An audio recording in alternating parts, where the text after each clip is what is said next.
This Upper Hunter by-election, this is of national significance. This in New South Wales continues with a new development every day. I've said for years I'm very pro-coal mining and I don't swallow all this zero emissions rubbish, which of course is carbon dioxide emissions, and coal is the culprit. Against that, I'm not in support of coal mining anywhere.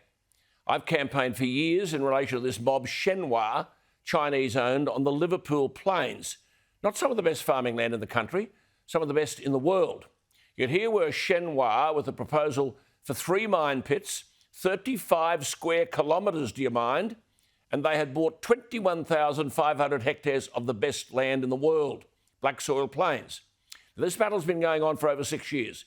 In full flight, there would have been 5 blasts every week, 365 days a year until 2046.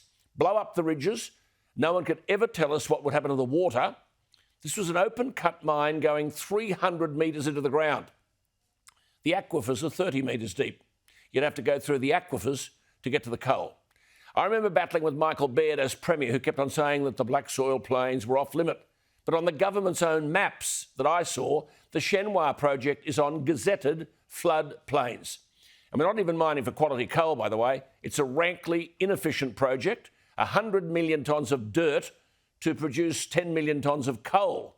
All this placing at risk a $2.4 billion agricultural industry. Then there's the Dartbrook mine, underground, approved in 2001. This is in the middle of the Hunter Valley thoroughbred region and slap bang in the middle of a wine district.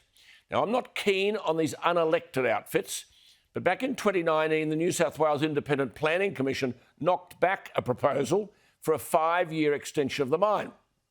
They said, that's the Planning Commission, that the impacts on air quality, noise and groundwater weren't fully considered in the application. Why am I telling you this? Well, in another life, I campaigned relentlessly and factually against both these projects. I can't claim to have any influence at the moment on them, but there's a by-election. John Barilaro today has made a big announcement. He joins me via Skype. John Barilaro, Deputy Premier, thank you for your time. So, you have bought back the Shenhua mining licence, have you? Yeah, that's right, Alan. Look, it's been 6 months in negotiations. We've kept it quiet. And look, I've got to give credit to Shenhua that their willingness to come back to the table. They've evaluated it. I sort of got wind late last year that they may have been interested in having a conversation. So we opened that dialogue and we've been negotiating for 6 months. And I can say at 4:30 yesterday afternoon, they did sign on the dotted line. So for $100 million, we have bought back the licence.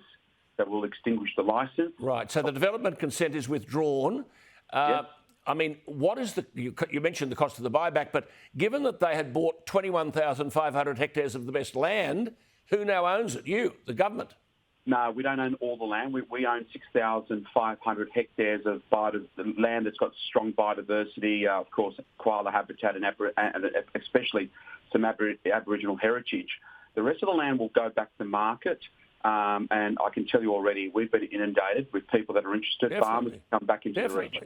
Definitely. So this is a good outcome, no licence. And what we'll do by legislation through the Planning Minister and the SEP, we will put a SEP over the top of it that no one will ever mine there ever again. Ever. Right, no mining will ever occur on the Liverpool Plains. Now, Dartbrook, well done, John Barilaro, well done. But Dartbrook's an underground mine, now owned by Australian Pacific Coal.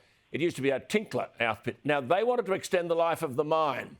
So what have you done there? You've basically said you can have the underground, but there'll be no open cut. That's correct. So, look, that's with the IPC, and that's not clear-cut yet about the extension, because it's been a mine that's been mothballed, but it has got it is a mine that is active and it can actually start again, but the extension is what they will require, and that's with the IPC and in the court. So I'm not going to talk too much on that, but there was a lot of talk on the ground that if they were given the extension, that they may have gone further and then tried to go to the planning system and open cut mine. Yep. But today, I will change the Future of Coal plan that has Dartbrook, and it'll never have open cut mine in that area. So giving certainty to, of course, those fantastic studs we've got in the region, the equine industry, and we've ended the anxiety for all. Well done. Look, just a quick one. Unwashed, I know people in the Muswellbrook area worry about the unwashed and uncovered coal trucks to the port of Newcastle and the potential for interfering with the quality of the air and so on. Have you got a comment on that? No, look, I haven't, but I'm happy to look into that. Again, we do monitor air. I know there are issues. I'm not going to pretend there aren't issues up here, Alan. And I'm here in Muswellbrook tonight as we speak. I came back down from Gunnedah. But they're the things that we'll keep monitoring and keeping an eye on.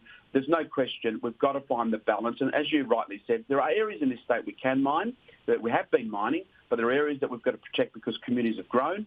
Agriculture is important, equine's important, viticulture is important. So I'll look into that more further if there are issues. But we monitor air. I know it's not perfect, but we'll keep working with the community. Good on you. And I will talk to you later about that Japanese outfit near Muswellbrook too, because they had an exploration licence which was extinguished and then they've had to be reassessed. But that's for another day. Look, thank you for your time. No coal mining on the Liverpool Plains and no open cut mine at Dartbrook. I mean, it's not easy. You've done a very good job. I'm grateful for your time. Thank you, Alan. Thank you very much. There is John Barilaro, the Deputy Premier of New South Wales.